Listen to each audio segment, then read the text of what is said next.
Pada video kali ini kita akan membahas topik tax incidence. Kalau Anda ingin terjemahkan, artinya adalah insidensi pajak ya. Maksudnya adalah kita akan membahas sebetulnya pihak mana ini antara produsen dan konsumen ya, yang menanggung beban asli dari pajak.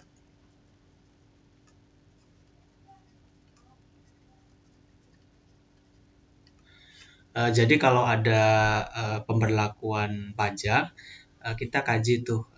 Jadi kalau di pasar antara produsen dan konsumen itu sebetulnya tuh siapa yang benar-benar menanggung beban asli dari pajak. Nah, itu adalah kajian atau diskusi di topik tax incidence. Nah, pada video kali ini kita akan membahas 3 subtopik ya. Yang pertama adalah kita akan mengkaji terkait the 3 rule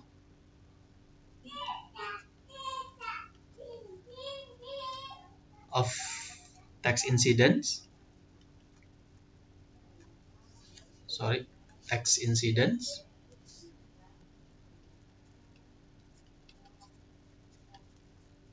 Kemudian yang kedua kita akan membahas terkait tax incidence extension tapi ya. Kemudian yang ketiga kita akan membahas terkait general equilibrium dari tax incident. Yang pertama ini maksudnya kita akan membahas 3 kaidah di dalam tax incidence. Kemudian yang kedua, kita masih membahas tax incidence tapi extensions ya. Artinya kita membahas tax incidence lebih lanjut ya untuk topik-topik yang lanjutan. Misalnya kalau yang pertama kita masih ngomongin tax incidence di dalam pasar output, misalnya pasar barang.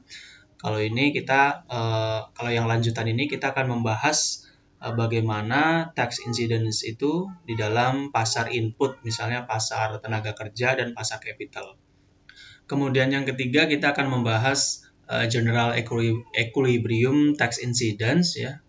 Maksudnya kita membahas tax incidence itu secara general. Karena kalau yang 1 dan 2 ini kita masih membahas tax incidence tetapi di dalam satu pasar ya, di dalam pasar yang spesifik. Misalnya adalah bagaimana insidensi pajak ketika ada pajak di dalam ketika sebuah barang itu dikasih pajak.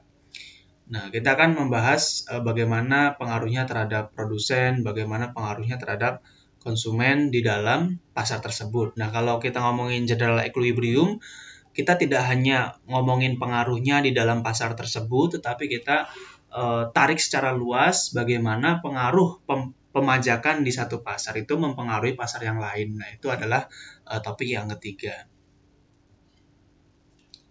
Sekarang kita akan bahas subtopik yang pertama ya, yaitu yang ini ya, yang 3 kaidah di dalam tax incidence yang teman-teman harus ketahui sebelum membicarakan tax incidence lebih lanjut. Kita bahas mulai dari yang pertama, yaitu kaidah yang pertama atau yang A, yaitu adalah hukum pajak ya. Hukum pajak atau aturan pajak yang berisi kepada siapa pajak itu ditujukan ya, itu tidak akurat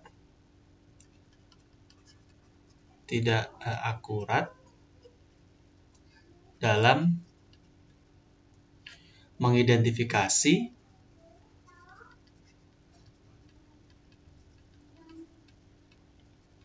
siapa yang sebetulnya menanggung beban pajak tersebut.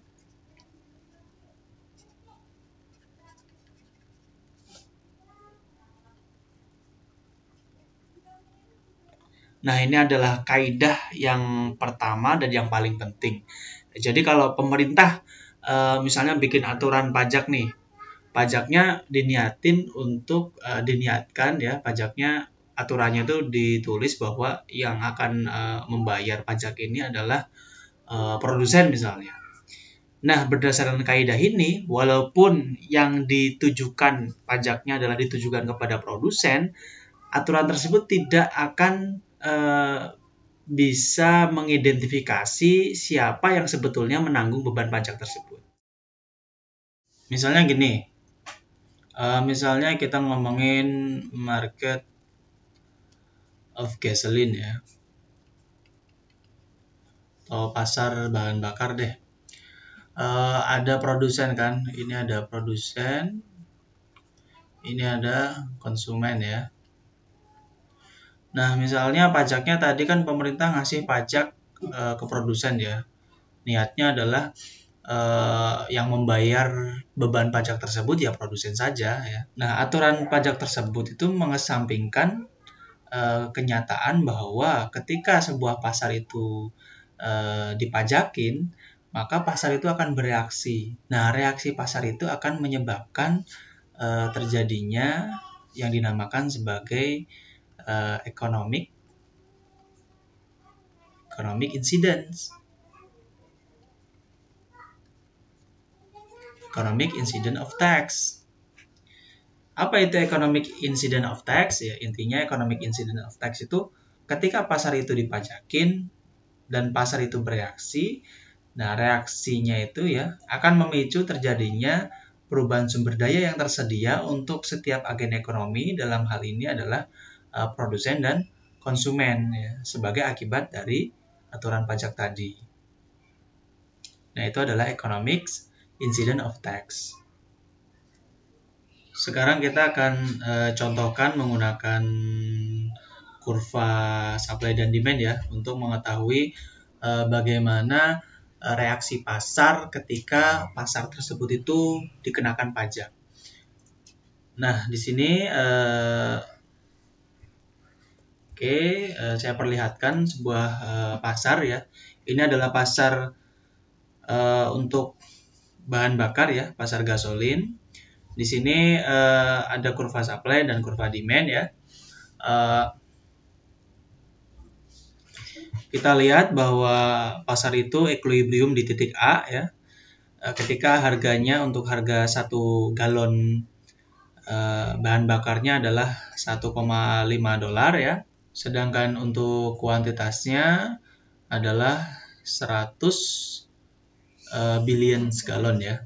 Karena ini satuannya adalah billion galon, kemudian yang kurva Y ini, yang sumbu Y ini adalah satuannya adalah dolar per galon. Nah, di sini ini adalah keadaan titik equilibrium ketika pasarnya itu adalah belum ada pajak ya. Dan perlu dicatat ini adalah kasusnya adalah pasar persaingan sempurna. Nah, misalnya di sini pemerintah mengenakan pajak kepada produsen misalnya ya. Pajak kepada produsen misalnya.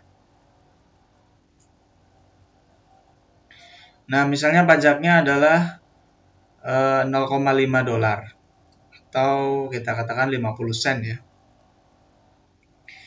Untuk setiap satu galon bahan bakar, produsen harus membayar pajak kepada pemerintah sebesar 0,5 dolar ya. Nah, sekarang bagaimana pasar akan bereaksi ketika pemerintah mengenakan pajak sebesar 0,5 dolar per galon ya. Kita lihat di sini kurva supply ini adalah merupakan refleksi dari kurva marginal cost ya. Marginal cost itu apa? Marginal cost itu adalah tambahan biaya yang harus dikeluarkan oleh produsen ketika ingin menambah outputnya 1 unit. Nah, itu adalah marginal cost. Nah, ketika produsen dikenakan beban $0,5 ya berupa pajak $0,5, maka yang terjadi marginal cost dari produsen itu akan naik. Nah, naiknya juga sebesar $0,5 ya. Kita lihat sekarang ini adalah kurva supply-nya ya. Maka dia akan bergeser ya. Bergeser ke kiri ya. Misalnya ini kurvanya. Nah, bergeser ke kiri menjadi kurva S2 ya. Misalnya kita tulis S2. Nah, bergesernya berapa? Bergesernya adalah sebesar ini itu sebesar $0,5 atau sebesar pajaknya. Ingat, kurva demand itu adalah menunjukkan willingness to pay ya. Willingness to pay dari si konsumen. Nah, misalnya gini nih, si konsumen ya setelah adanya pengenaan pajak itu misalnya kekeh pengen kuantitasnya itu 100. Nah, ketika si konsumen ingin kuantitasnya tetap 100, maka tadinya si produsen kan menyanggupi dengan harga $1,5 ya. Nah, karena adanya pajak sebesar 0,5, maka untuk kuantitas 100, sekarang produsen nggak sanggup lagi ngasih harga 1,5. Sekarang produsen maunya ngasihnya di titik, misalnya nih kita sebut sebagai titik B misalnya. Nah, si produsen maunya ngasihnya sebesar berapa? Maunya sebesar $2 dong ya. Misalnya kita sebut sebagai P2. Si produsen maunya sekarang jualnya untuk kuantitas 100, dia maunya harganya adalah sebesar $2 ya, karena mau nggak mau dia kena beban pajak sebesar $0,5. Nah, kalau di sini kita lihat kan ini kan nggak ketemu ya. Si konsumen maunya ketika kuantitas 100 harganya 1,5, si produsen maunya $2. Nah, karena ini nggak ketemu, mereka akan tawar-menawar nih. Tawar-menawar sampailah ke titik equilibrium yang baru, yaitu di titik ini nih. Nah, kita sebut misalnya titik C. Nah, di titik ini kita lihat kuantitasnya adalah kita tulis sebagai Q2 misalnya, yang mana ini kuantitasnya lebih rendah daripada yang 100 ya. Nah, kemudian harganya adalah misalnya kita sebut P3. P3 itu tentu lebih rendah dari $2 ya. Misalnya harganya di sini adalah jatuhnya adalah 1,8 misalnya. $1,8. Nah, titik equilibrium kan terjadinya di titik C ya, ketika setelah terjadinya pengenaan pajak tadi, yaitu ketika harganya adalah di P3, yaitu sebesar $1,8. Nah, ketika konsumen membayar untuk per unitnya $1,8, si produsen kan nggak menganggap semuanya itu milik dia. Karena apa? Produsen kan punya kewajiban membayar pajak per unitnya adalah $0,5 kan. Nah, berapa yang diterima oleh produsen yang sebenarnya? Nah, yang diterima itu adalah titik ini nih. Nah, selisihnya kan antara S yang lama dan S yang baru kan 0,5 ya. Berarti yang diterima oleh produsen adalah di P4 ini nih harga sebenarnya, yaitu sebesar 1,8 dikurangi 0,5 berarti sebesar $1,3. Ini kita namakan aja sebagai titik D ya. Oke. Nah, sekarang kita akan identifikasi berapa beban pajak yang ditanggung oleh produsen, berapa beban pajak yang ditanggung oleh konsumen ya. Padahal kan niatnya pemerintah di awal pengen ngasih beban pajaknya kepada produsen ya. Tetapi reaksi pasar seperti ini kita lihat.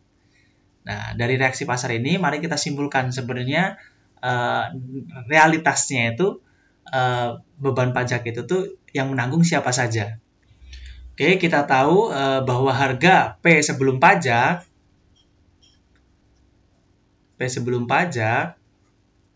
itu adalah 1,5 ya. Kemudian P setelah pajak itu adalah $1,8. Dari sini kita bisa turunkan berapa sebenarnya pajak yang ditanggung oleh konsumen dan berapa beban pajak yang ditanggung oleh produsen. Oke, kita mulai. Yang pertama adalah kita hitung berapa beban pajak yang ditanggung oleh konsumen.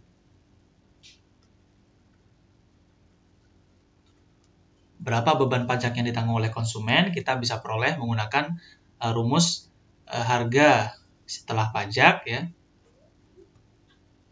Setelah pajak dikurangi harga sebelum pajak.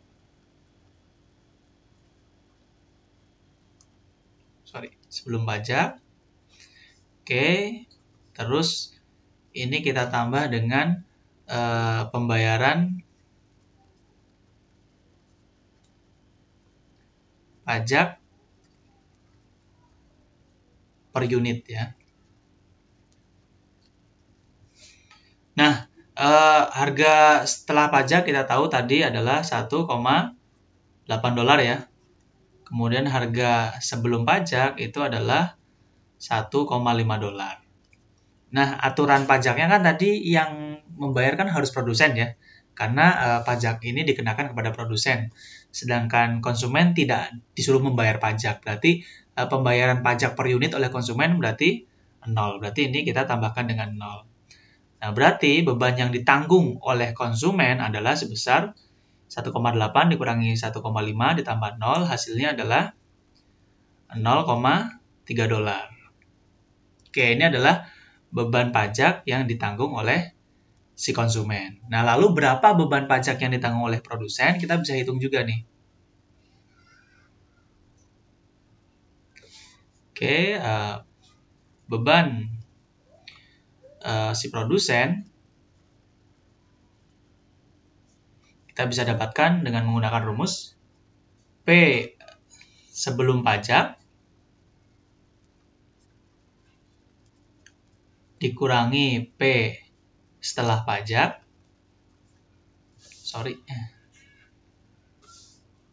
P setelah pajak. Lalu ini kita tambah dengan pembayaran pajak per unit oleh produsen ya. Ini maksudnya oleh produsen. Kalau yang atas ini tadi adalah oleh konsumen. Nah, oke, kita hitung. Harga sebelum pajak adalah 1,5 dolar ya. Kemudian harga setelah pajaknya adalah 1,8 dolar. Oke. Nah, kita tahu bahwa si produsen diwajibkan untuk membayar pajak sebesar 0,5 dolar ya untuk per unit barangnya. Yaitu berarti kita tambah di sini 0,5 dolar.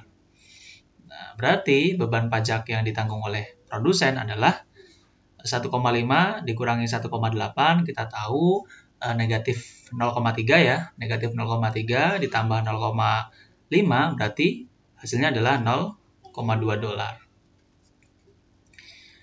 Nah, ini adalah pajak yang ditanggung oleh produsen. Dari sini bisa kita simpulkan awalnya kan pajak itu dikenakan kepada produsen ya. Pajaknya adalah 0,5 dolar per unit. Nah, karena pasar bereaksi, bebannya sekarang terbagi nih.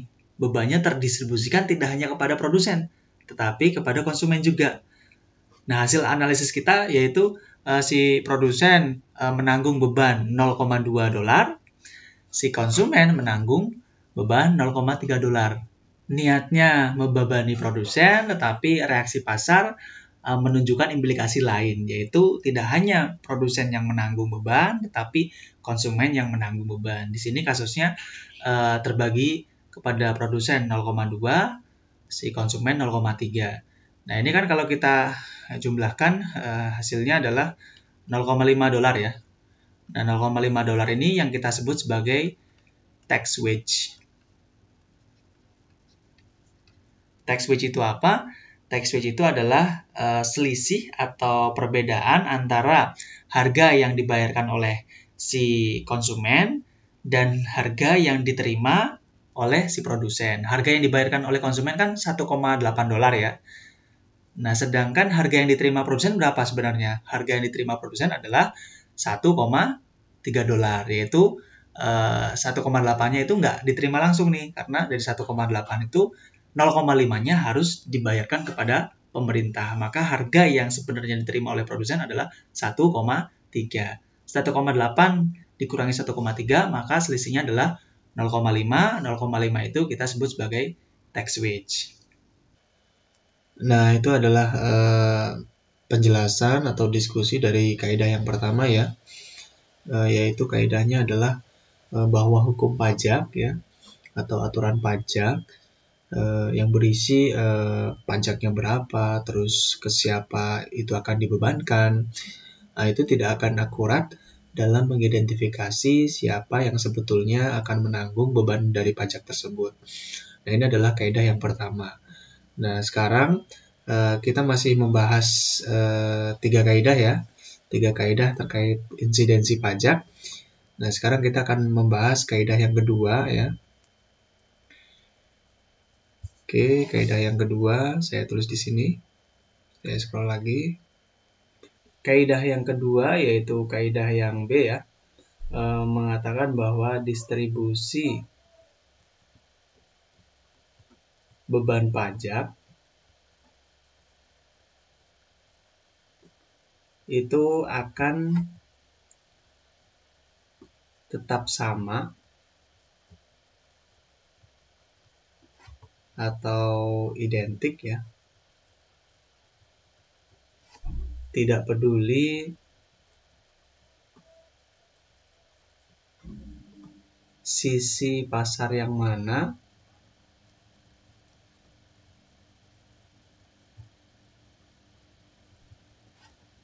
yang dikenakan pajak.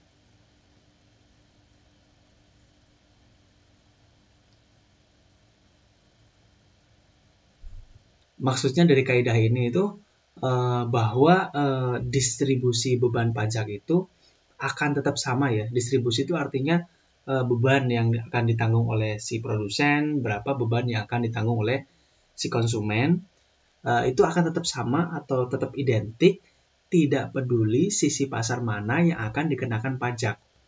Kalau kita lihat di kasus yang pertama, itu kan kita tahu bahwa ketika pemerintah walaupun secara hukum pajaknya atau secara aturan pajaknya, pajak itu dikenakan kepada produsen ya, sebesar 0,5 dolar, kenyataannya pasar akan bereaksi sehingga implikasinya adalah distribusi beban pajaknya akan terbagi, yaitu produsen akan menerima beban pajak 0,2 dan konsumen akan menerima beban pajak sebesar 0,3 dari total pajak yang 0,5 dolar tadi.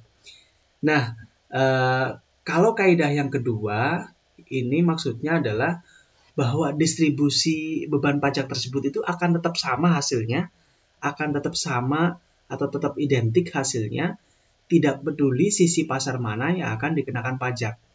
Nah, sisi pasar itu ada dua ya, ada sisi pasar dari sisi produsen, ada dari sisi konsumen. Kalau ini kan dikenakan ke sisi produsen ya. Jika saja pajak 0,5 dolar ini dikenakan ke konsumen, itu distribusi beban pajaknya akan tetap sama, yaitu 0,2 untuk produsen, 0,3 untuk konsumen. Nah, sekarang kita akan membuktikan kaidah yang kedua. Kita balik ya, kalau yang pertama pemerintah mengenakan pajaknya kepada produsen, tetapi bebannya terdistribusi tidak hanya ke produsen, tetapi juga kepada konsumen. Nah, sekarang kita akan buktikan kaidah yang kedua dengan cara menukar. Kalau tadi dikenakan kepada produsen, bagaimana kalau pajak 0,5 dolar ini dikenakan ke konsumen? Apakah distribusi beban pajaknya akan sama seperti ini, yaitu 0,2 untuk produsen, 0,3 untuk konsumen? Nah, kita akan diskusikan sekarang. Sekarang pajaknya dikenakan kepada konsumen.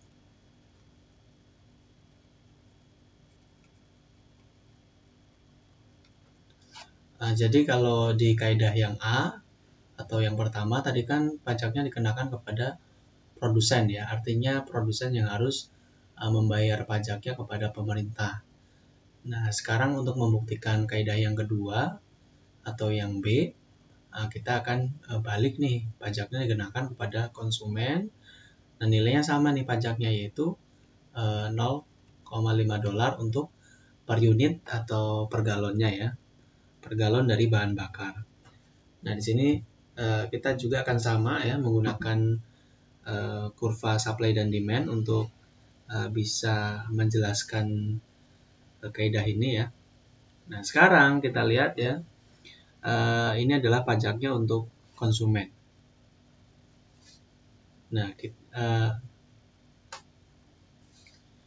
Nah, ketika konsumen diharuskan untuk membayar pajak kepada pemerintah, ya, ini kan awalnya si konsumen kan punya kurva demand ini nih, D1 ya. Ini keseimbangannya masih sama ya, kayak yang kasus di kaidah yang pertama, yaitu Q-nya adalah 100, P-nya adalah 1,5. Nah, kurva demand ini kan mewakili willingness to pay dari si konsumen. Nah, kalau konsumen dipajakin, ya, artinya kan harga yang harus dibayar oleh konsumen untuk setiap unit barang ya, itu kan akan naik ya.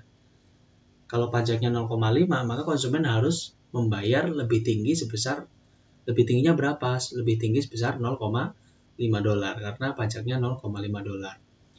Nah, karena ada kenaikan harga yang harus dibayar oleh konsumen, maka willingness to pay-nya konsumen itu akan bergeser ke kiri ya.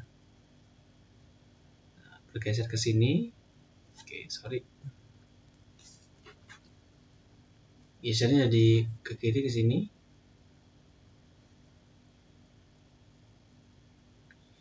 Ini adalah kita sebut D2 misalnya. Atau turun ya. Kurva demand-nya akan turun. Yaitu tadinya D1 sekarang ke D2. Nah, berapa penurunannya ini ya? Penurunannya adalah sebesar pajak, yaitu sebesar 0,5. Nah, karena dia turun kepada D2, maka akan terjadi keseimbangan baru nih. Keseimbangan barunya di sini nih. Misalnya kita sebut poin sebagai poin B misalnya. Nah, kenapa ke keseimbangan baru ke poin B ya, dari poin A kenapa ke poin B? Nah, misalnya gini, kalau saja konsumen ingin kekeh kuantitinya adalah kuantitinya pengen kekeh 100 di sini ya. Maka karena adanya pajak ya, si willingness to pay konsumen itu turun. Tadinya 100 tuh konsumen mau bayar sebesar $1,5 ini ya. Karena willingness to pay-nya turun karena pajak, ketika barang yang diinginkan oleh konsumen itu adalah berjumlah 100, maka harga yang mau dibayar oleh konsumen untuk jumlah barang 100 adalah di sini nih, di poin A. Berapa harganya? Nah, harganya lebih rendah. Selisihnya berapa? Ya sebesar pajaknya ya. Berarti di sini adalah $1,0 ya, $1,0. Kenapa konsumen ketika ada pajak 0,5 hanya mau membayar $1 untuk kuantitas 100? Karena ketika konsumen ingin membeli sebesar kuantitasnya itu 100, dia maunya harga pasarnya adalah 1,0. Karena apa? Karena harga yang harus dia bayar itu tidak cuma harga pasar ya. Tetapi juga apa? Tetapi juga selain dia membayar $1 per unit kepada si produsen, konsumen juga harus membayar pajak sebesar $0,5 per unit ya kepada pemerintah. Nah, berarti totalnya sebenarnya kan total yang dibayarkan oleh si konsumen untuk mendapatkan kuantitas 100 itu kan totalnya sama saja 1,5. Nah, sekarang untuk kuantitas 100 konsumen maunya bayarnya $1 kepada produsen, produsen maunya nerimanya kalau mau 100 ya bayarnya ke aku $1,5 dong.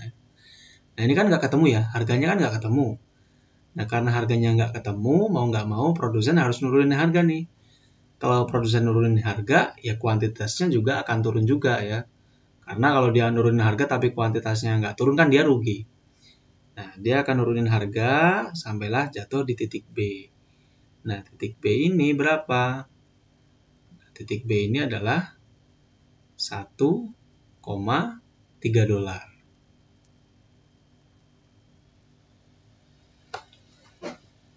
Berapa kuantitasnya? Tentu kuantitasnya sekarang lebih rendah daripada Q1 ya. Kita katakan Q2. Nah, Q2 ini pasti lebih rendah daripada Q1. Nah, oke. Sekarang kan si konsumen harus membayar sebesar $1,3 ya. Karena ketemunya di sini nih. Dealnya di sini nih. Konsumen dia akan membayar $1,3 tapi untuk kuantitas Q2, di mana Q2-nya ini lebih rendah daripada Q1. Nah, sebenarnya kalau $1,3 kan ini konsumen bayar kepada produsen kan. Nah, kewajiban konsumen kepada pemerintah berapa? Kan harus membayar pajak 0,5. Berarti sebenarnya ketika konsumen deal di titik B, konsumen itu totalnya mengeluarkan uang sebesar $1,8. 1,3 dikasihin ke si produsen, 0,5 dikasihin ke pemerintah. Nah, sekarang kita akan hitung nih berapa beban pajak yang ditanggung oleh si produsen dan berapa beban pajak yang ditanggung oleh si konsumen. Nah, kita mulai dulu dari beban pajak yang ditanggung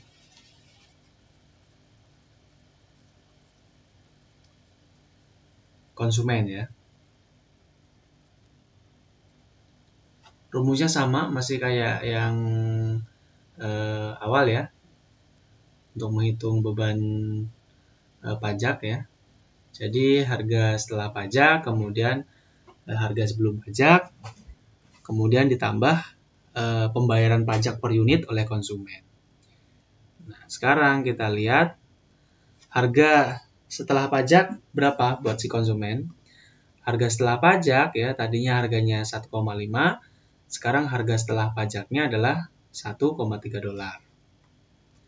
Berarti $1,3 dikurangi harga sebelum pajaknya adalah $1,5 ya. $1,5.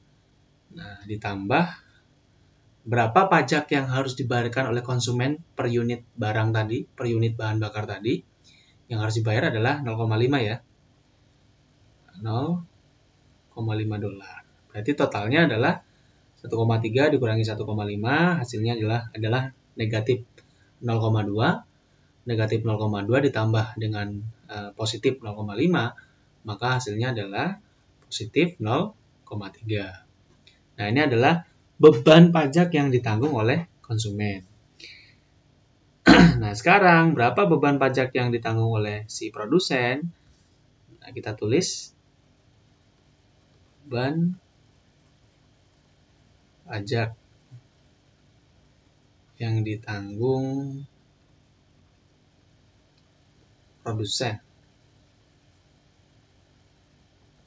Nah, beban pajak yang ditanggung oleh produsen sama rumusnya kayak tadi ngitung waktu yang kasus kaidah 1 ya. Nah, ini nih. Harga sebelum pajak dikurangi harga setelah pajak ditambah dengan pembayaran pajak per unit oleh produsen.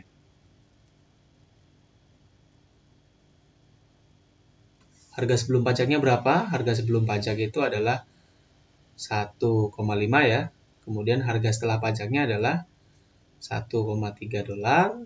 Kemudian berapa pajak yang harus dibayar oleh si produsen per unit barang? 0, karena produsen kan nggak dikenakan pajak. Nah, sekarang totalnya adalah 1,5 dikurangi $1,3, hasilnya adalah 0,2. Nah, di sini kita bisa lihat nih, distribusi bebannya sama ya, untuk konsumen 0,3, untuk produsen 0,2. Ini kan sama kayak yang kasus pertama. Kasus yang kaidah pertama ya. Si konsumen 0,3, si produsen 0,2. Padahal yang kaidah pertama ini adalah kasusnya adalah ketika pajaknya dikenakan kepada produsen.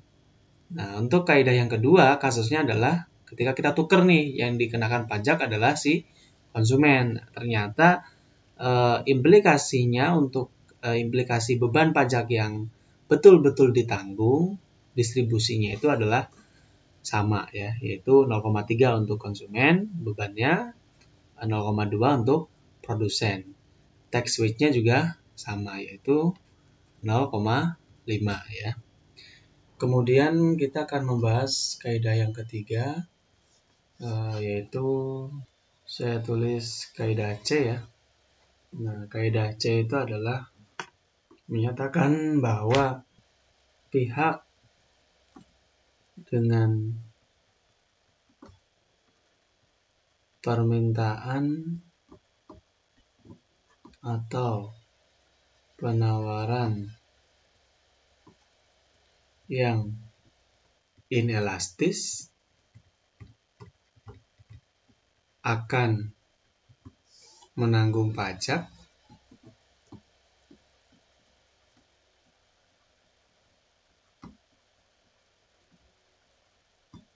sedangkan pihak dengan penawaran atau permintaan yang elastis dapat terhindar dari beban pajak. Nah, ini adalah kaidah yang ketiga. Artinya kalau ada pihak yang permintaan atau penawarannya itu inelastis, dia akan menjadi korban ya, dia akan menjadi penanggung beban pajak. Sedangkan pihak yang penawaran atau permintaannya itu elastis, dia bisa atau terbebas dari beban pajak. Nah, ini adalah kaidah yang ketiga. Nah, kita akan jelaskan ini ya. Oke, kita akan bahas. Nah, sekarang sudah ada dua kurva yang bisa kita gunakan untuk menjelaskan kaidah yang ketiga ini. Yang ini adalah kurva ketika demand-nya itu perfectly inelastis ya. Dia inelastis sempurna. Sedangkan yang ini adalah ketika demand-nya itu adalah elastis sempurna. Ini inelastis sempurna, ini elastis sempurna. Nah, inelastis sempurna itu apa sih? Nah, inelastis sempurna itu maksudnya adalah, ini kan kita lihat ya, ini garis apa? Garisnya lurus ya, grafik apa? Garis demand-nya lurus. Artinya apa kalau garis demand-nya lurus? Nah, di sini permintaan dari konsumen itu 100. 100 itu mutlak, tidak bisa turun, tidak bisa naik. Nah, karena mau nggak mau konsumen itu harus beli karena dia butuh ya, karena dia butuh sekali ya, dan butuhnya itu adalah 100, tidak bisa naik, tidak bisa turun. Nah, si konsumen itu akan rela membayar berapa aja. Kalau harga di sini dia rela bayar, harga di sini dia rela bayar, harga di sini rela bayar, semakin ke atas dia rela bayar. Nah, itu adalah contoh dari kurva demand yang inelastis sempurna. Jadi kalau sebuah kurva itu inelastis ya, inelastis itu artinya apa? Artinya ketika ada perubahan harga, Anda itu permintaan Anda itu kuantitasnya itu cenderung tetap, walaupun harganya berubah-ubah. Nah, itu artinya permintaan Anda itu inelastis. Nah, kalau yang ini sebaliknya. Ini adalah permintaannya elastis, elastisnya itu sempurna. Nah, kalau kita lihat grafiknya kan kayak gini ya, horizontal kayak gini. Yang kurva demand ini. Nah, ini tuh artinya apa? Nah, artinya harganya itu harga barang yang diinginkan konsumen itu harus $1,5. Kalau harganya naik ke atas ataupun turun ke bawah, konsumen itu langsung kabur. Dia tidak akan beli ya. Kurva perfectly elastis ini kalau kita lihat ya, pokoknya harganya harus 1,5. Harganya harus 1,5. Kalau naik ataupun turun, konsumen langsung kabur, nggak mau beli. Nah, di sini untuk harga 1,5, konsumen itu rela kuantitasnya tuh berapapun. Kuantitasnya segini dia rela, ke sini ke Q2 dia rela, ke Q1 dia rela, pokoknya ke sini dia rela. Pokoknya harganya harus 1,5. Nah, itu adalah contoh kurva yang elastis sempurna. Jadi kurva yang elastis itu gini. Kalau ada perubahan harga, maka kuantitas yang Anda minta itu langsung berubah. Itu adalah contoh kurva yang elastis. Kalau dia elastis sempurna, berubah sedikit harganya, permintaan Anda langsung berubah jadi nggak beli sama sekali. Nah, itu adalah yang kasus ekstrim, yaitu kasus yang elastis sempurna. Ini dua-duanya memang ekstrim ya. Ini adalah ekstrim untuk yang inelastis sempurna, ini adalah kasus yang ekstrim untuk yang elastis sempurna. Nah, kita lihat untuk yang ini, kurva yang inelastis sempurna, kita lihat. Di sini ketika ada kurva supply S1 ini ya, ini adalah kurva S1 ketika sebelum adanya pajak ya. Nah, misalnya kita kenakan pajak sebesar 0,5. Nah, maka karena kena pajak 0,5, maka marginal cost dari produsen akan naik ya. Naik sebesar 0,5, makanya dia akan shifting atau bergeser ke atas ya. Di sini bergeser ke atas, artinya turun supply-nya ya. Nah, karena bergeser ke atas, yang tadinya keseimbangannya itu di titik ini, yaitu ketika harganya adalah $1,5 dan kuantitasnya itu 100 ya, dia akan shifting, produsen akan shifting ya, supply-nya ke S2. Sekarang naik menjadi $2 per galonnya ya, atau per unitnya. Nah, kita lihat di sini ya, 1,5 ya, ini kan di sini ya, ini kan selisihnya harga sebelum pajak 1,5, harga setelah pajak $2 ya. Berarti penderitaan konsumen di sini ya adalah konsumen harus menanggung kenaikan harga sebesar $0,5 atau sama dengan total pajaknya ya. Nah, ini adalah risiko ketika permintaan si konsumen itu inelastis sempurna. Nah, sekarang kita akan hitung nih, bagaimana distribusi beban pajaknya. Oke, nah beban konsumen,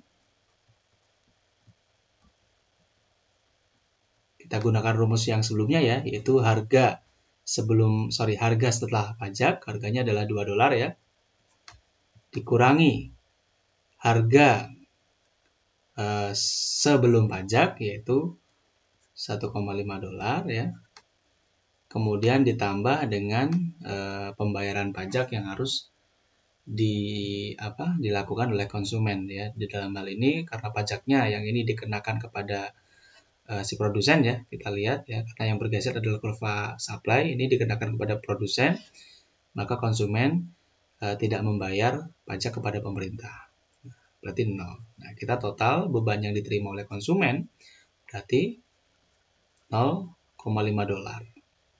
Nah, sekarang kita hitung beban produsen di sini. Beban produsen ya. Beban produsen pakai rumus yang sebelumnya ya. Nah, harga sebelum pajak adalah 1,5 ya. Harga setelah pajak yaitu kita dapatkan $2 kan. Nah, kemudian ditambah berapa pajak yang harus dibayarkan oleh produsen kepada pemerintah untuk per unit barangnya, yaitu adalah tadi berapa? Kita tahu pajaknya dia harus bayar 0,5 per unit ya kepada pemerintah. Nah, di sini kita tahu beban yang ditanggung oleh produsen 1,5 dikurangi $2 itu adalah negatif $0,5. Negatif $0,5 ditambah dengan positif $0,5, maka hasilnya adalah 0. Nah, di sini beban yang ditanggung oleh konsumen 0,5 dolar, beban yang ditanggung oleh produsen 0. Berarti apa? Kita lihat. Yang di sini yang inelastis siapa? Yang inelastis kan konsumen ya, permintaan dari konsumen inelastis ya. Nah, kalau yang produsen ini adalah elastis ya, kurva seperti ini elastis normal ya. Nah,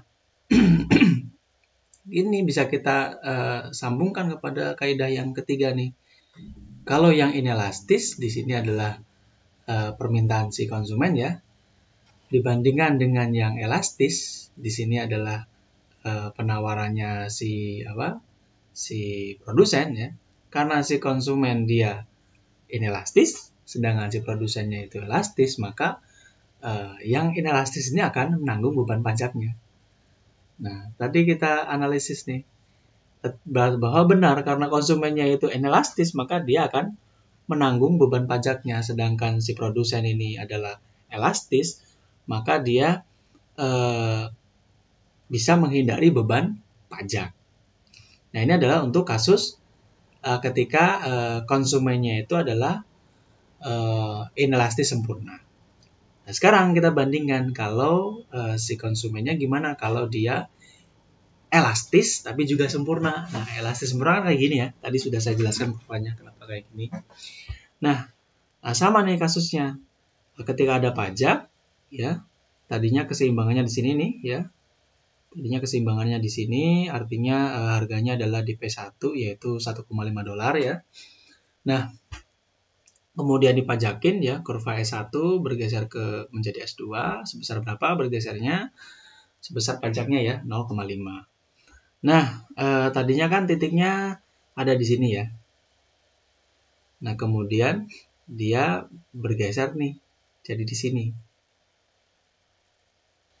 Nah, titik ini ya, karena si konsumen itu elastis sempurna, ya, ketika di sini harganya adalah tetap ya, pokoknya elastis sempurna tuh harganya tetap 1,5 ya. Tetapi apa? Tapi kuantitas yang diminta oleh si konsumen menjadi turun yaitu 80. Tadinya 100, sekarang kuantitasnya menjadi 80. Nah, untuk kasus yang ketika konsumennya itu elastis sempurna, kita bisa analisis nih. Nah, beban konsumen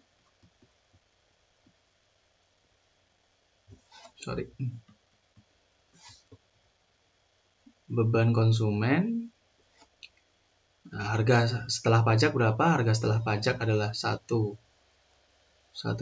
dolar ya.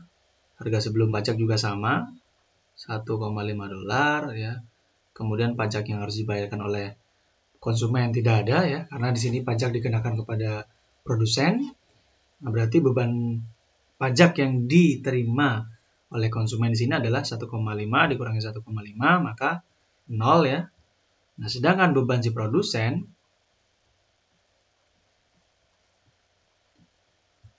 harga sebelum pajak berapa? Harga sebelum pajak adalah 1,5 ya. Harga setelah pajak berapa? Harga setelah pajak adalah 1,5 juga ya.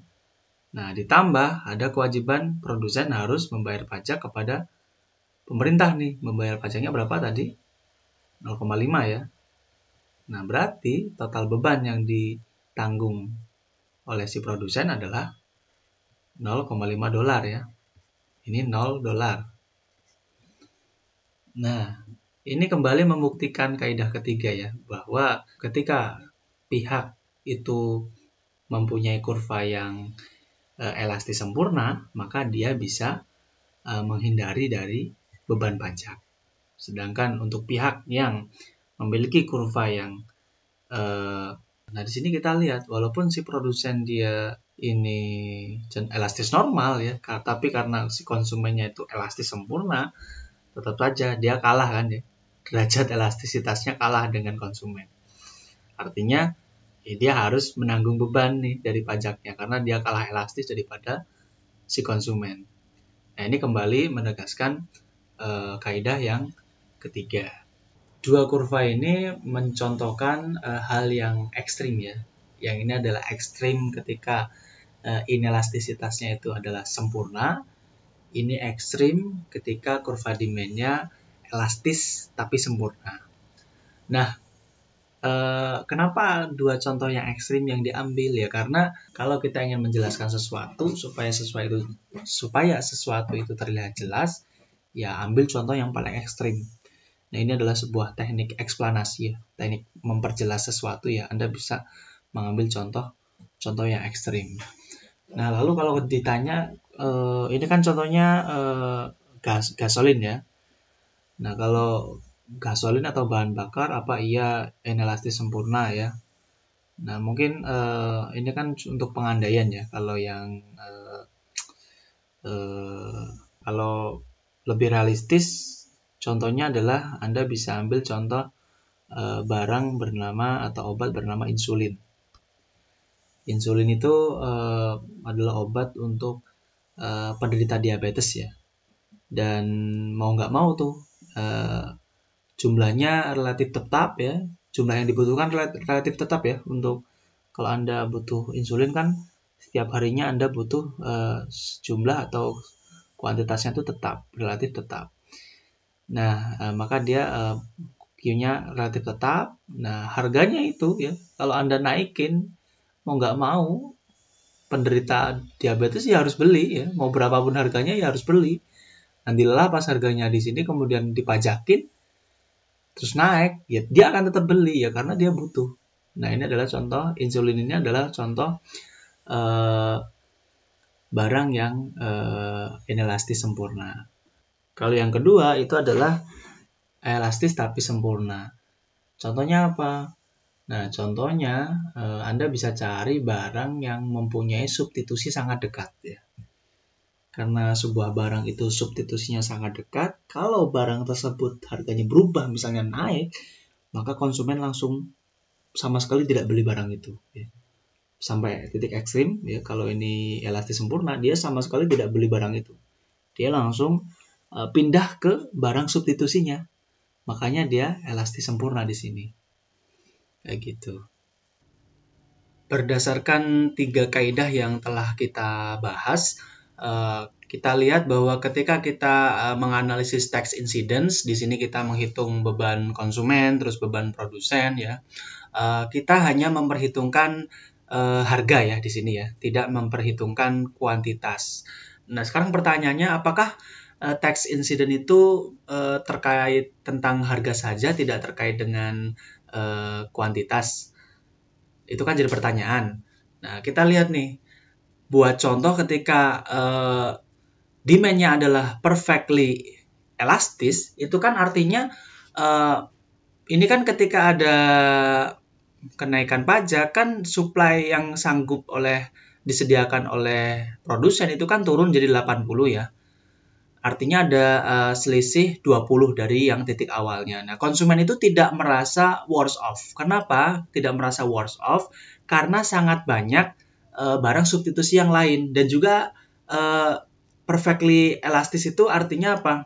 Artinya konsumen itu indifference kalau dia mengkonsumsi barang lain. Misalnya barang A ini turun produksinya, dia indifference. Dia sama saja ya nggak apa-apa, barang A konsumsinya turun, saya tetap bisa mengkonsumsi barang lain karena substitusinya banyak. Jadi di sini kita dalam menghitung atau dalam menganalisis tax incidence, kita tidak memperhitungkan kuantitas, kita hanya memperhitungkan soal harga. Kalau harganya naik artinya konsumen dirugikan ya, harus menanggung beban tersebut ya. Kemudian dari sisi produsen, kalau harga yang dia terima itu tidak full karena harus terpotong pajak, itu juga merupakan beban dari produsen. Nah, jadi seperti itu. Nah, kita telah mendiskusikan 3 kaidah di dalam tax incidence ya. 3 kaidah ini sangat penting untuk teman-teman ketahui sebelum mendiskusikan tax incident lebih jauh. Nah, sekarang kita akan beralih ke subtopik yang selanjutnya ya.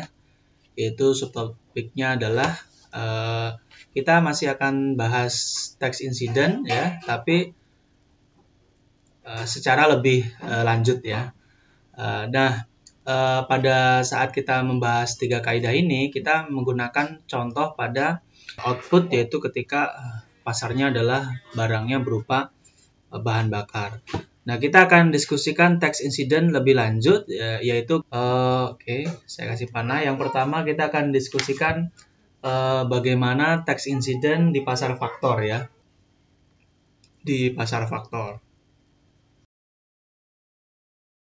Yang kita bahas adalah pasar tenaga kerja ya. Kemudian poin B, kita juga akan bahas bagaimana tax incident itu ketika di pasar persaingan tidak sempurna ya.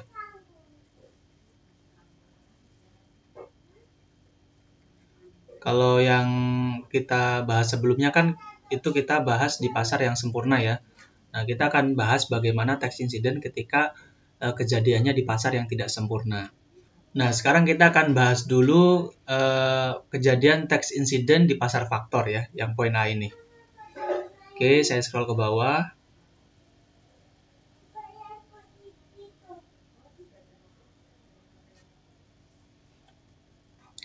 Poin A, tax incidents in factor market.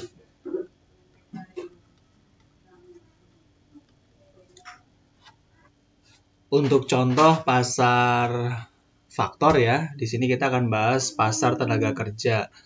Yang membedakan pasar ini dengan pasar barang adalah kalau pasar barang kurva supply itu adalah dari produsen, lalu kurva demand-nya itu dari konsumen. Kalau di sini terbalik ya. Kurva supply itu dari rumah tangga ya. Terus si kurva demand ini dari perusahaan ya, karena yang membutuhkan tenaga kerja itu adalah perusahaan. Nah, di sini kita lihat pada titik awal ya, pada equilibrium awal ya, di titik A, yaitu wage-nya itu adalah 7,25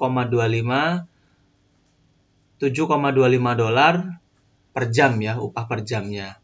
Di sini kuantitas jam bekerja adalah H1 ini. Nah, sekarang ketika misalnya pemerintah mengenakan pajak sebesar 1 dolar ya untuk per jam bekerja ya. Jadi ini pajak ini dikenakan kepada si pekerja atau workers ya. Maka yang ada adalah kurva supply miliknya worker ini akan bergeser ke atas ya, atau turun. Nah, di sini kita lihat ya, terjadi titik keseimbangan baru, yaitu titik B nih.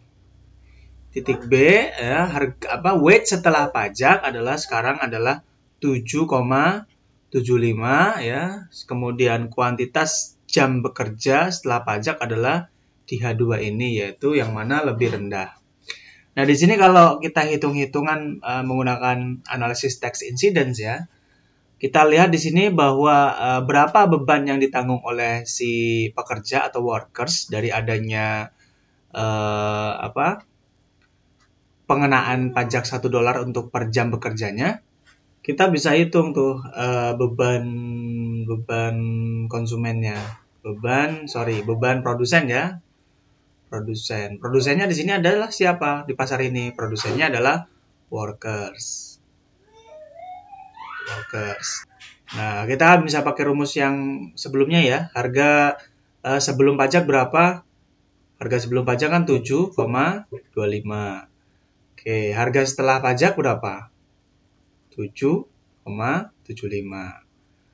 Ini dolar ya. Nah, ditambah berapa kewajiban workers untuk membayar pajak kepada pemerintah? Kita tahu 1 dolar ya. Nah, berarti total beban yang ditanggung oleh workers ya di sini adalah, kita bisa ketahui nih, 7,25 dikurangi 7,75 hasilnya adalah negatif 0,5 ya. Negatif 0,5 ditambah 1 berarti dia 0,5 dolar. Nah, oke, saya scroll lagi ke bawah. Nah, sekarang kalau kita mau hitung beban konsumen, beban konsumen. Konsumen di pasar ini siapa konsumennya? Di pasar tenaga kerja. Konsumennya kan firm ya, atau perusahaan ya. Nah, kita ngitungnya gampang aja nih. Konsumen kan kita tahu bahwa harga setelah dikurangi harga sebelum. Harga setelah adalah 7,75 benar. Harga sebelumnya adalah sebelum adanya pajak ya. 7,25 dolar. Terus berapa kewajiban perusahaan membayar kepada pemerintah? Nggak ada ya, karena kan perusahaan nggak dipajakin ya. Berarti 0. Berarti 7,75 dikurangi 7,25 hasilnya adalah 0,5 dolar. Nah, berarti ini beban yang untuk si perusahaan, ini beban untuk si workers. Nah, di sini kita tahu bahwa burden-nya ya atau beban yang ditanggung itu sama antara konsumen, yaitu konsumennya adalah firm ya, produsennya adalah workers. Kenapa sama ya di sini? Karena ceritanya adalah kurva supply-nya itu derajat elastisitasnya itu identik ya. Kalau dia derajat elastisitasnya sama antara demand dan supply, maka beban pajaknya itu akan terdistribusikan secara 50-50. Nah, ini kalau dibalik ketika si yang dipajakin, yang dikenain pajak adalah si perusahaan ya. Artinya kurva demand yang bergeser. Nah, nanti hasilnya akan sama saja, yaitu si firm akan menanggung 0,5 ya beban pajaknya, si worker akan menanggung 0,5 juga. Ini kan terkait dengan kaidah yang kedua ya, yaitu sisi pasar manapun yang dikenai oleh pajak itu hasil dari distribusi beban pajaknya itu akan tetap sama saja. Nah, ini adalah analisis tax incident di pasar faktor. Nah, sekarang kita masih membahas pasar faktor, tapi kita akan bahas ketika bagaimana pasar faktor tersebut terdapat aturan minimum wage. Minimum wage. Atau kalau di kita ya namanya UMR ya, upah minimum regional. Nah, kita akan analisis pasar tenaga kerja bagaimana merespon akan adanya pajak, tapi ketika di dalam pasar tenaga kerja tersebut terdapat kebijakan minimum wage. Nah, ini akan kita analisa. Sekarang sudah ada grafik ya, ada 2 grafik. Grafik A ini menunjukkan ketika pajaknya dikenakan kepada workers. Kemudian kalau yang B ini grafik ketika pajak itu dikenakan kepada firm ya. Nah, kita bahas dulu yang A ya. Di sini kita lihat ya. Ini S1 ini adalah supply sebelum adanya pajak ya. D1 adalah demand. Nah, titik equilibrium itu ada di A. Nah, A adalah titik equilibrium. Nah, di sini ada garis horizontal warna hijau. Ini adalah UMR. Jadi, kebetulan di sini kasusnya UMR-nya adalah pas di titik equilibrium A. Nah, UMR-nya adalah pemerintah menentukan UMR-nya adalah 7,25 dolar per jam ya untuk workers. Dan kebetulan ini sama dengan upah workers pada saat sebelum adanya pajak. Nah, sekarang misalnya pemerintah mengenakan pajak sebesar 1 dolar yang ini harus dibayar oleh workers. Maka yang terjadi adalah kurva worker bergeser, shifting ya ke atas ini ya. Shifting ke S2. Nah, kita lihat terjadi equilibrium baru di titik B. Yaitu di sini workers akan menerima upah lebih tinggi ya, 7,75 dibandingkan harga sebelum pajak. Nah, tapi kan workers ini walaupun menerima 7,75 dolar, dia uangnya itu tidak semuanya menjadi hak dia, tetapi 1 dolar harus dia bayarkan kepada pemerintah. Jadi penerimaan worker itu yang real itu adalah 6,75 akibat adanya kewajiban pajak yang harus dia bayar. Nah, di sini walaupun ada kebijakan UMR ya, ini garis UMR, karena garis UMR-nya ini berada di bawah harga atau titik keseimbangan baru di titik B, maka ini tidak masalah ya. Jadi kalau kita analisis kan burden-nya atau beban yang dibayarkan oleh si produsen dalam ini worker ya, dalam hal ini workers, hitungannya persis kayak yang contoh sebelumnya. Nah, akan timbul masalah ketika skenarionya seperti ini, yang B ini. Ketika pajaknya dikenakan kepada perusahaan. Nah, di sini kita lihat ya, karena pajaknya dikenakan kepada perusahaan, maka yang shifting itu bukan kurva S ya. Perusahaan itu di sini sebagai konsumen ya. Karena pajaknya dikenakan kepada perusahaan, maka demand ya.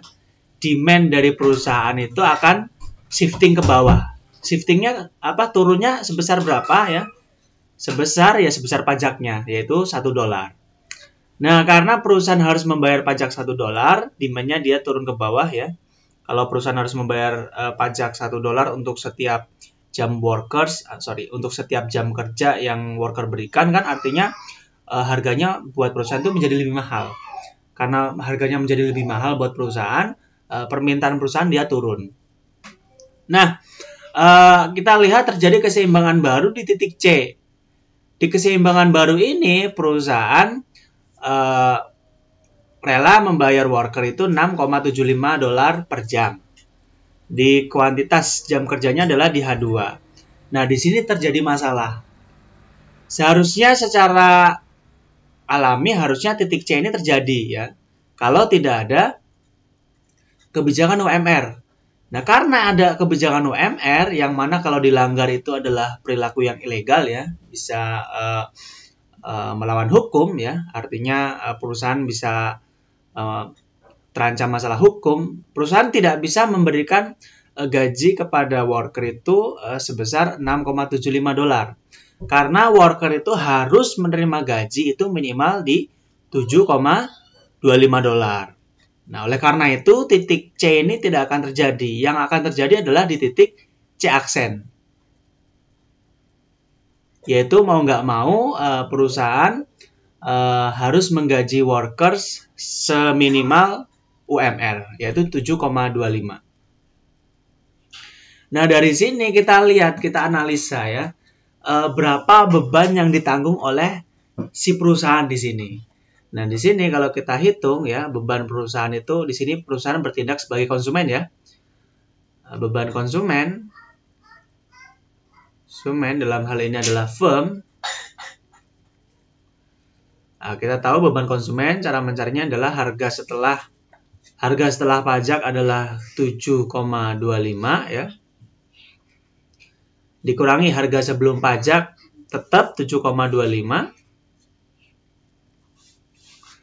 Nah, perusahaan harus membayar kepada pemerintah pajak sebesar $1. Nah, di sini beban yang ditanggung oleh perusahaan itu adalah $1. Lalu beban yang ditanggung oleh si worker berapa? Nah, misalnya kita hitung di sini ya. Beban produsen worker dalam hal ini adalah workers. Harga sebelum adanya pajak berapa? Harga upah ya maksudnya adalah $7,25. Harga setelah terjadi setelah adanya pajak $7,25 juga. Nah, ditambah berapa kewajiban worker untuk membayarkan pajak? 0 ya, karena ya dia tidak terkenakan pajak. Nah, di sini beban yang ditanggung oleh produsen yaitu worker adalah $0.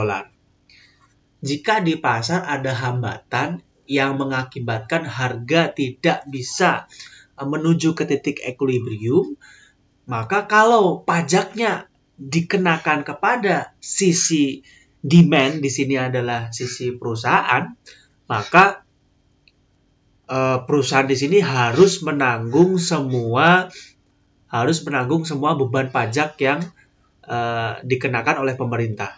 Kalau di pasar ini tidak ada hambatan aturan UMR, ya, di mana UMR ini menghambat keleluasaan harga untuk menuju titik equilibrium, ya, maka harusnya pasar itu berada di titik C ya. Tetapi karena ada aturan UMR, titik C ini tidak mungkin terjadi ya. Maka yang terjadi adalah titik C aksen. Nah, makanya di sini mau nggak mau perusahaan harus menanggung semua beban pajak yang dikenakan oleh pemerintah. Untuk worker gimana? Worker tetap aja ya. Worker di sini tetap saja menerima harga yang sama ya. Harga sebelum pajak 7,25, harga setelah pajak 7,25. Nah, tapi untuk si perusahaan, selain dia membayar upah 7,25, perusahaan harus membayarkan pajak sebesar $1 kepada pemerintah. Makanya total pengeluaran perusahaan menjadi 8,25 untuk upah per jamnya. Nah, di sini berarti perusahaan menanggung beban pajak $1 full. Nah, dari grafik ini kita punya intuisi bahwa ketika di pasar itu ada potensi-potensi yang menghambat harga untuk menuju ke titik equilibrium, maka kita harus melihat dulu nih pihak mana yang harus kita pajakin nih. Karena bisa jadi efeknya beda ketika pajak itu dikenakan kepada konsumen, ketika pajak itu dikenakan ke produsen, efeknya akan beda kalau di pasar itu ada hambatan. Misalnya hambatannya di sini adalah UMR. Ini kan masih terkait dengan kaidah yang kedua ya, yang sudah kita bahas. Di mana kaidah yang kedua tuh bilang kalau manapun sisi yang dikenakan pajak, outcome dari distribusi bebannya itu akan sama. Nah, itu untuk pasar yang tidak ada hambatan ya. Tapi kalau pasar yang memiliki hambatan-hambatan, maka bisa jadi kaidah itu tidak berlaku. Sekarang kita akan lanjutkan pembahasan kita ya terkait tax incidence. Kita akan membahas bagaimana tax incidence di dalam pasar yang tidak sempurna ya. Pasar yang persaingannya itu tidak sempurna. Kalau contoh-contoh pasar yang sebelumnya kita diskusikan ya, termasuk yang ini, itu semua adalah pasar persaingan sempurna. Nah, sekarang kita akan bahas bagaimana tax incidence di pasar persaingan yang tidak sempurna. Oke, ini saya scrolling ke atas untuk mencari space kosong ya. Ya, kita akan analisis tax incidence ya di dalam pasar persaingan yang tidak sempurna. Perfectly competitive market.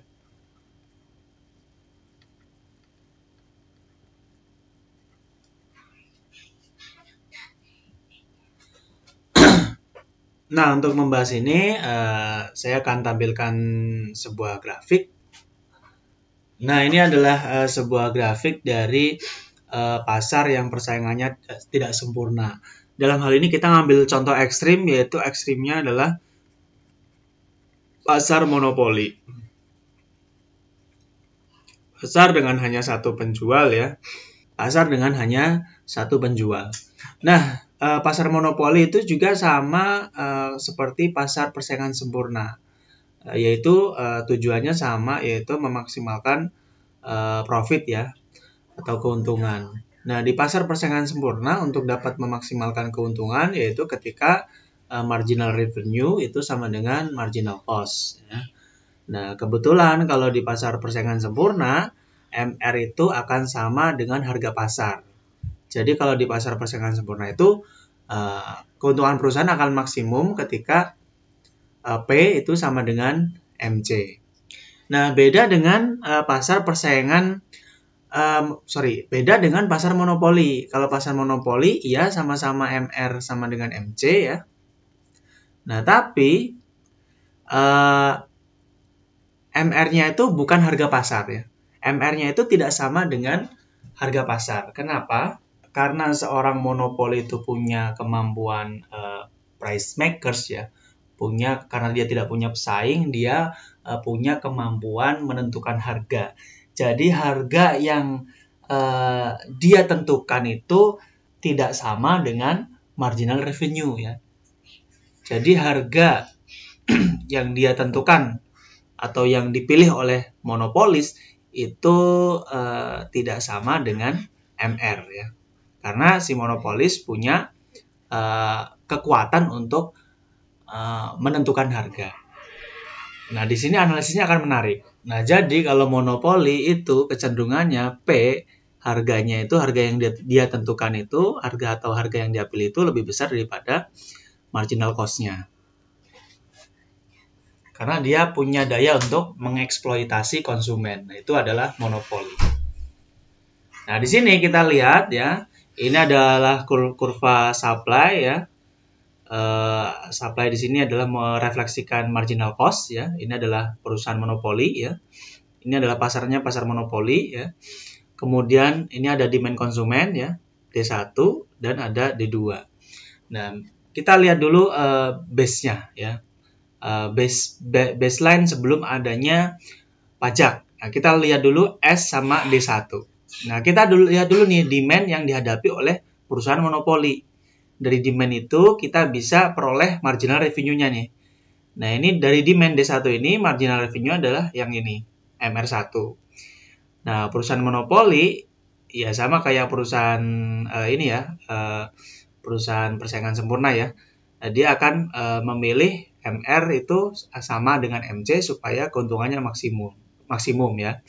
Nah, di sini ini adalah MR-nya. Kita lihat nih MR sama dengan MC kan artinya kurva MR akan berpotongan dengan kurva MC. Disitulah titik mereka itu kedua-duanya nilainya sama. Nah, ini di titik A. Nah, di titik A lah titik ketika MR sama dengan MC. Nah, maka ketika perusahaan monopoli menentukan untuk memproduksi sebesar Q1 ya, dan permintaan untuk konsumen, karena ketika Q1 konsumen kurva demand-nya ada di titik A, artinya konsumen willingness to pay-nya ada di sini, konsumen akan rela membayar sebesar P1. Nah, ini adalah kondisi ketika sebelum pajak. Jadi konsumen akan membayar sebesar P1 dan kuantitasnya adalah Q1. Nah, ini adalah titik equilibrium di pasar monopoli. Nah, sekarang bagaimana ketika ada pajak ya, tax ya, saya ganti warna biar kelihatan. Ketika ada pajak yang dibebankan kepada konsumen. Nah, di sini konsumennya dibebani oleh pajak, maka kurva demand D1-nya akan shifting ke bawah ya. Karena konsumen harus membayar pajak, artinya untuk setiap barang yang dia konsumsi, dia harus membayar harga dengan harga yang lebih tinggi ya. Karena selain harga asli, dia juga harus membayar beban pajak yang dikenakan kepada dia. Maka konsumen akan menurun demand-nya. Nah, dia akan shifting ke bawah. Nah, ini adalah kurva D2 setelah adanya pajak. Nah, kita turunkan lagi bagaimana marginal revenue-nya. Dari kurva demand 2 yang dihadapi oleh perusahaan monopoli ini, kita bisa menurunkan MR2. Nah, ini adalah grafik MR2-nya. Nah, kita cari ketika MR sama dengan MC ada di titik B. Nah, di titik B, perusahaan monopoli akan menentukan untuk memproduksi sebesar Q2. Nah, ketika Q2, konsumen willingness to pay-nya ada di titik ini ya. Artinya konsumen rela membayar di P2. Nah, dari sini kalau kita analisis ya, ketika adanya beban pajak ya, maka baik konsumen maupun produsen itu sama-sama ikut menanggung bebannya ya. Walaupun perusahaan monopoli itu bisa mengeksploitasi konsumen dengan market power-nya, tapi ketika ada pengenaan pajak, si perusahaan monopoli itu tetap akan menanggung beban dari pajak tersebut. Bebannya dari mana? Nah, ini kan bebannya kita lihat nih. Awalnya sebelum ada pajak kan P1 nih. P1 itu kan lebih tinggi daripada P2 ya. Setelah adanya pajak, harganya bukan P1 lagi, tapi jadi P2. Nah, buat si perusahaan kan rugi ya. Karena tadinya bisa jual di P1, sekarang harus jual di P2 gara-gara ada pajak. Nah, konsumen ruginya di mana? Nah, konsumen juga ikut menanggung. P2 ini memang lebih rendah daripada P1 ya, tapi kan itu kan bukan harga yang secara total dikeluarkan oleh konsumen. Konsumen selain membayar P2 ini, dia juga harus mengeluarkan duitnya lagi untuk membayar pajak ya. Nah, berapa totalnya yang dibayarkan oleh si konsumen, total harga yang dibayarkan ya, setelah ditambah pajak, adanya di sini nih, kita namakan P3. Nah, ini kan ya sama aja ya. Kalau kita lihat selisihnya, ini kan ada selisih ya. Nah, selisihnya ini ya sama aja, ini adalah beban yang ditanggung oleh konsumen. Jadi, dari 3 kaidah yang kita diskusikan ya, terkait tax incidence, itu juga tidak hanya berlaku di pasar persaingan sempurna. Karena setelah kita analisis, ternyata ya analisis dengan contoh ekstrim ya, yaitu dengan contoh pasar persaingan tidak sempurna. Contoh ekstrimnya adalah pasar monopoli. Ternyata analisis kita menunjukkan bahwa 3 kaidah tax incidence itu ternyata juga berlaku di pasar persaingan tidak sempurna. Nah, setelah hal-hal yang kita diskusikan tadi, kita dalam menilai tax incidence, sebaiknya itu kita harus menilainya tuh tidak hanya kerugian ya, atau tidak hanya beban yang akan ditanggung oleh si produsen ataupun si konsumen dari adanya pengenaan pajak. Tetapi kalau kita ingin lebih komplit dalam menilai tax incident, nah kita juga sebaiknya kita menggunakan analisis yang namanya adalah balance budget incidence. Balance budget incident ini adalah sebuah analisis yang akan menganalisis tax incidence dengan cara tidak hanya menghitung tax atau beban, tetapi juga dia akan menghitung berapa manfaat dari pajak yang dikumpulkan oleh pemerintah lalu disalurkan kepada masyarakat. Nah, itu adalah yang disebut sebagai analisis balance budget incidence. Untuk subtopik yang terakhir, kita akan bahas subtopik terkait dengan general equilibrium tax incidence. Saya tulis subtopik yang ketiga ya, yaitu general equilibrium tax incidence. Dalam hal menganalisis tax incidence itu ada 2 metode ya. Partial equilibrium. Yang kedua adalah general equilibrium.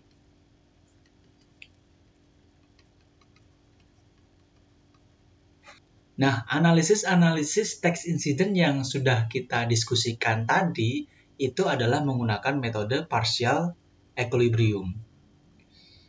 Partial equilibrium itu artinya kita mempertimbangkan dampak dari pajak terhadap pasar itu hanya parsial. Hanya parsial itu artinya kita hanya mempertimbangkan efeknya itu hanya akan ada di pasar tersebut. Nah, itu adalah analisis partial equilibrium. Jadi kita mengisolasi pasar yang lain. Padahal kalau kita nalar, ketika sebuah pasar itu diberi pajak, dampaknya itu tidak hanya akan terpengaruh di pasar tersebut.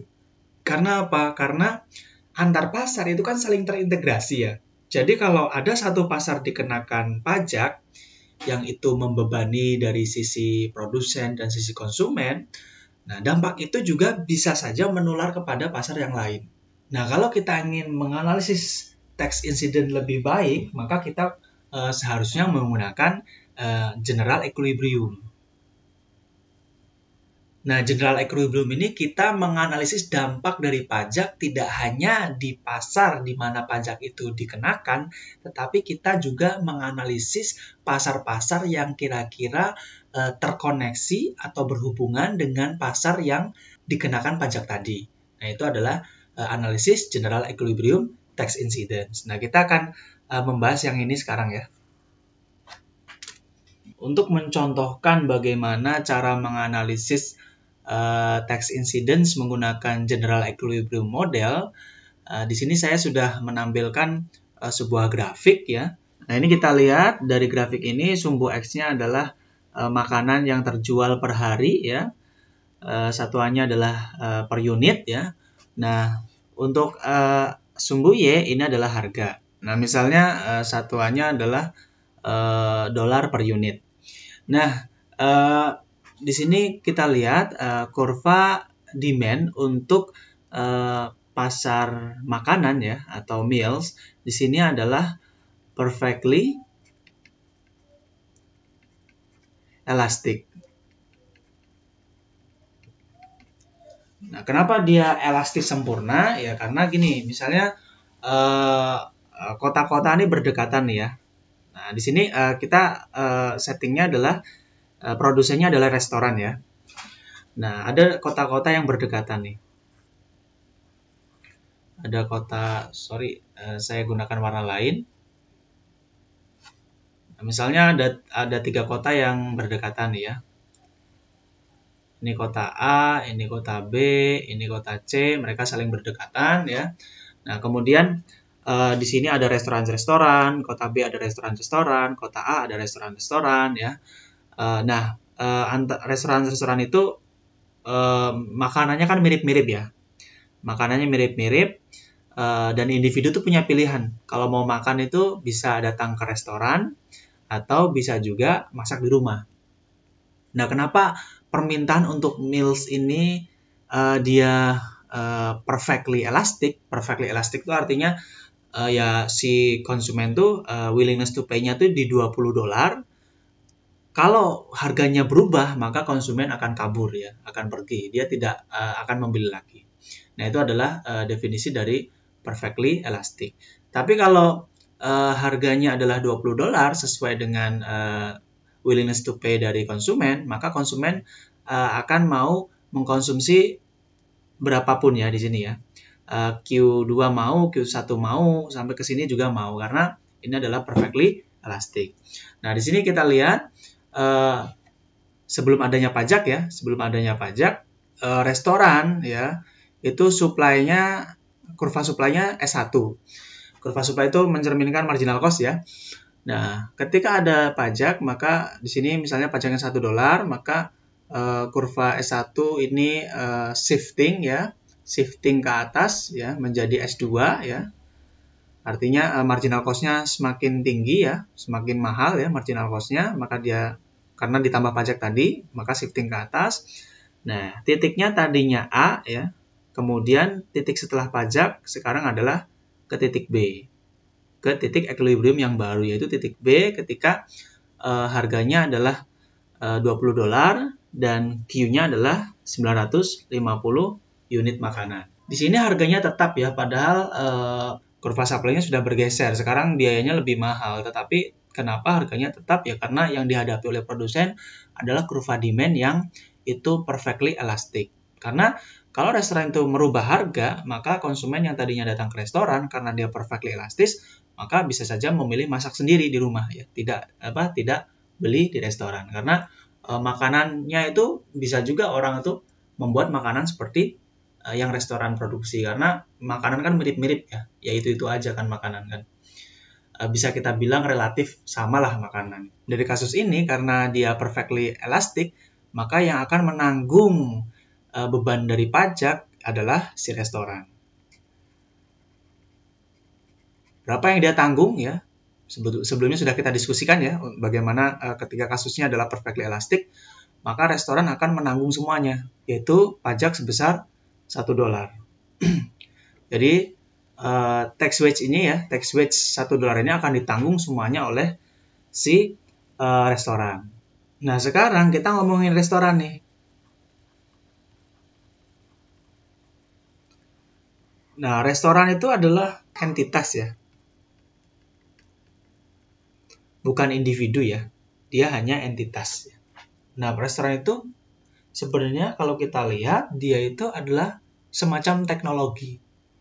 Nah, restoran itu adalah teknologi ya yang mengolah inputnya adalah apa? Inputnya adalah labor ya. Labor dan capital. Dia mengolah labor dan capital untuk menghasilkan sebuah output yaitu berupa makanan. Nah, kalau yang menanggung pajak itu adalah restoran, ya seperti yang sudah barusan kita bahas, nah maka dua hal ini juga akan ikut terpengaruh ya. Nah, kita akan diskusikan lebih dalam nih sekarang. Nah, sekarang sudah muncul dua kurva ya. Ini adalah pasar labor, yang ini adalah pasar capital. Nah, di sini pasar tenaga kerja itu secara realitas itu kecenderungannya dia adalah elastis sempurna. Sedangkan pasar capital dia tuh supply-nya tuh cenderung inelastis sempurna. Kalau ini elastis sempurna, ini inelastis sempurna. Nah, sekarang kenapa pasar labor itu cenderung elastis sempurna di sini? Nah, karena gini, tadi kita sudah katakan settingnya bahwa tiga kota ini berdekatan ya. Misalnya pemerintah mengenakan pajak untuk di restoran-restoran yang berada di kota A. Nah, karena ketiga kota ini berdekatan dan masing-masing ada restoran ya, si worker itu ini bebas saja dia mau pindah-pindah ke restoran di kota B, di kota C, itu dia bebas ya. Artinya kalau ada perubahan upah di kota A, maka si worker akan langsung hengkang dari kota A pindah ke kota B atau ke kota C karena kota ini sangat berdekatan. Nah, itu kenapa alasan setting kita labornya di sini adalah kecenderungannya adalah elastis sempurna. Nah, karena dia labornya elastis sempurna, maka kurva supply-nya seperti ini ya. Supply untuk labor. Nah, ini adalah demand untuk restoran ya. Karena yang membutuhkan labor adalah restoran ya. Nah, kenapa demand untuk labor ini turun ya? Karena kebutuhannya dia turun terhadap worker. Maka permintaan dia terhadap worker turun, tapi worker supply-nya adalah inelastis, maka jatuhnya di titik B. Ya. Titik B ini upah worker tuh tetap ya. Sebelum adanya pajak tadi upah worker $8, setelah ada pajak pun sekarang $8 tetap. Nah, kenapa restoran ketika menganggap worker itu sekarang kurang bernilai ya karena adanya pajak tadi yang di atas ini, kenapa restoran tidak berani menggaji worker lebih rendah? Ya karena apa? Karena workernya di sini elastis sempurna, artinya kalau restoran mencoba untuk menggaji kurang dari $8, maka si worker akan pergi ya, akan pindah kerja dari kota A misalnya ke kota B atau ke kota C. Nah, itu alasan kenapa dia jatuhnya di titik B. Karena ya tadi supply workernya ini elastis sempurna. Nah, dari sini kita simpulkan bahwa workers itu atau pekerja itu sama sekali tidak menanggung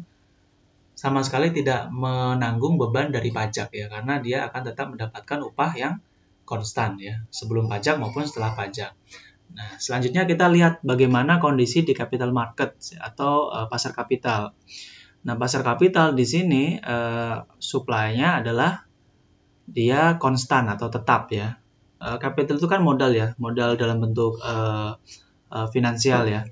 Nah, kalau Anda mau bikin restoran, Anda kan butuh kapital untuk nyewa tanah ya, misalnya nyewa gedung, terus beli furniture ya, beli peralatan masak, macam-macam ya, itu kan capital ya. Dan capital itu kan amount-nya atau jumlahnya kan tetap. Secara jangka pendek kan tetap ya. Nah, karena dia secara jangka pendek tetap, maka kurvanya adalah inelastis sempurna ya. Kalau yang ini adalah elastis sempurna. Kalau inelastis sempurna sebaliknya nih. Nah, jumlahnya tetap, dia mau dihargain berapapun ya tetap aja di situ ya. Nah, ini harga dari kapital adalah suku bunga ya. Nah, di sini kita lihat demand untuk kapital ini adalah punyanya si restoran nih. Restoran kan yang membutuhkan demand kapital ya. Nah, karena efek dari pajak tadi ya, sekarang restoran permintaan terhadap kapitalnya turun. Jadi D2. Nah, D2 asalnya titik A tadinya suku bunga keseimbangannya adalah 10%, dia akan beralih ke keseimbangan baru, yaitu titik B. Yaitu ketika suku bunganya adalah 8%. Kan turun ya.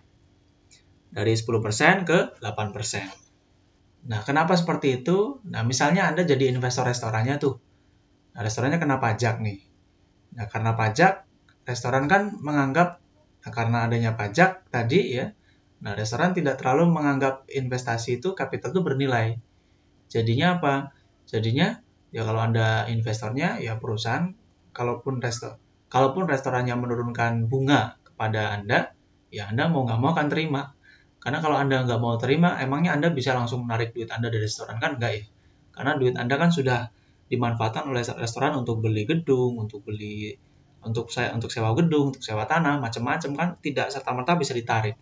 Jadi Anda ya mau nggak mau tetap akan menerima kalau restorannya akan memberikan suku bunga kepada Anda itu lebih rendah daripada yang sebelumnya. Nah, jadi kalau dengan analisis general equilibrium, adanya pengenaan pajak terhadap meals ya, terhadap makanan, ini akan mempengaruhi restoran ya. Tapi restoran itu ada dua input ya, labor dan capital. Ternyata labornya tidak terpengaruh, yang terpengaruh adalah capital. Artinya kalau ada sebuah pajak dikenakan kepada restoran di sini ya kasusnya, maka orang yang akan paling dirugikan adalah yang punya capital, yaitu adalah investor. Investor tuh yang paling kena ruginya. Dia akan paling menanggung beban dari pajak tadi. Nah, ini adalah contoh bagaimana cara menganalisis tax incident menggunakan general equilibrium.